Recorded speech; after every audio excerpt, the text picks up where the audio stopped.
You can't prove religion. It's all myth. It's myth. You can't prove religion. You can't prove it.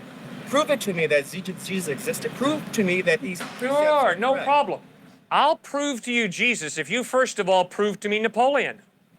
I'll prove to you Jesus if you first prove to me George Washington. I'll prove to you Jesus if you first prove to me George Washington Carver. Don't prove the person's existence. I'm saying prove the ideas that the person talks about. Prove to me what there's a heaven that's up there. Prove to me that there's, that your God truly exists. Prove to me that these precepts of the Bible are truly what true revelation. Prove to me that these things are actually there. I'm an empiricist. Prove to me that they're there. All right, I'll do that. If first of all you prove to me that your taste buds are telling you the truth when they tell you you're drinking sour milk. Secondary ration, some things you can't prove, so then you fall upon Some faith. things you can't prove. Sir, I'm sorry, I haven't communicated clearly. Sir, you can't prove a thing. To prove means to show it cannot be another way. You cannot prove a thing in life. You as a thinking human being don't base your life on proof. You base your life on evidence. What does the evidence point to? And you follow the evidence. To prove means to show it cannot be another way. What can you prove in life? Prove to me we're having this conversation right now. You can't prove it. We might be dreaming. Someone might have dropped some drugs in our tea.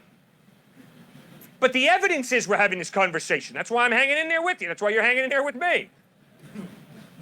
Evidence. Okay, so the evidence is God exists. The evidence is the order and the design of the cosmos point to an intelligent mind. Moral absolutes point to some moral giver, lawgiver. Life comes from life. Never once have I ever seen life come from non-life. An atheist is someone who says, oh yeah, at some point, somewhere, at one time, in La La Land, life came from non-life. And I'm saying, all of my experience shows me life comes from life. Never once have I seen life come from non-life. Fourth piece of evidence, free will. If there is no God, you're just a hunk of biochemical reactions. That's all I am. You're not free. You're determined by your biochemical reactions. So am I. I'm sorry. I judge myself at night. I say, Cliffe, when you spoke to that student, that was pretty rude.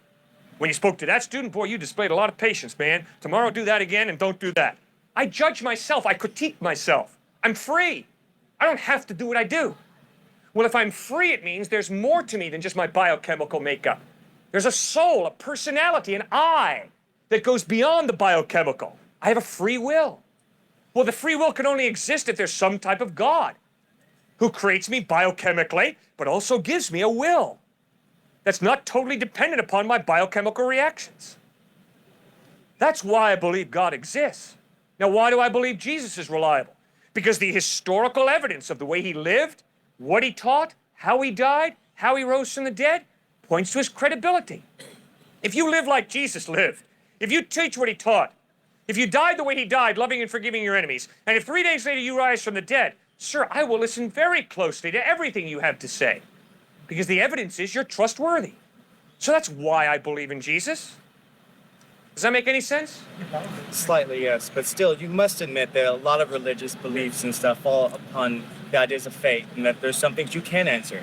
And so that it sort of directs itself towards secondary rationalization. That's all religion is to me. Is that what you can explain by empirical evidence, you go to faith. Sir, if you get a postdoc degree in chemistry, do you know everything there is to know about chemistry? I'm sure you don't. No, Thank you. Does anybody know everything about any topic? No. Nobody has exhaustive knowledge in any area. And if I have communicated to you in the slightest that I know everything there is about God, I apologize. I have radically miscommunicated. Instead, what I've tried to communicate is I'm a beggar who has found where living bread is in a personal relationship with Jesus Christ. And I've come to tell fellow beggars where they too can find bread. And the best answer I give often is, I do not know. You're right, sir. There are a lot of mysteries about God, a lot of unanswered questions. You bet.